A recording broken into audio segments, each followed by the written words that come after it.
Hi friends, இன்றைக்கி சூப்பரான பால் பேடா வீட்டிலே ரெடி பண்ணலாம். இதுக்கு நிறையா செலவாகாது. ஒரு மூணே பொருளை வச்சு நம்ம பால் பேடா ரெடி பண்ணலாம். அதுக்கு 1/2 லிட்டர் பால் எடுத்து நல்லா காய்ச்சிக்கலாம். நல்லா தண்ணி எதுவும் ஊற்ற வேண்டாம். நல்லா காய வச்சுருங்க. நல்லா கொதி வந்ததுக்கப்புறம் ஒரு 1/2 லெமன் எடுத்து நல்லா பிழிஞ்சு விட்டுருங்க.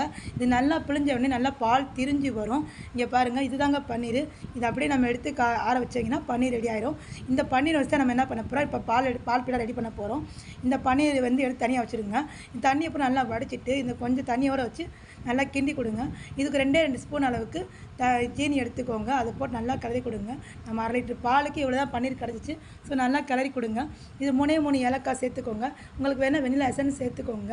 என்கிட்ட இல்லாதனால நான் ஏலக்காய் சேர்த்துக்கிறேன். ஒரே 1 ஸ்பூன் நெய். இதுக்கு நெய் எவ்வளோ தேவைப்படாது. ஒரே 1 ஸ்பூன் நெய் ஊற்றி நல்லா கிளறி கொடுத்துட்டு ஒரு 10 நிமிஷம் நல்லா ஸ்டேப் பண்ணி வச்சுருந்தீங்கன்னா சூப்பரான பால் பேடா ரெடி ஆகிடும். இது குழந்தைங்க ரொம்ப பிடிக்கும். இது வீட்டிலே நம்ம செஞ்சு கொடுக்கலாம். செஞ்சு கொடுங்க. தேங்க்யூ.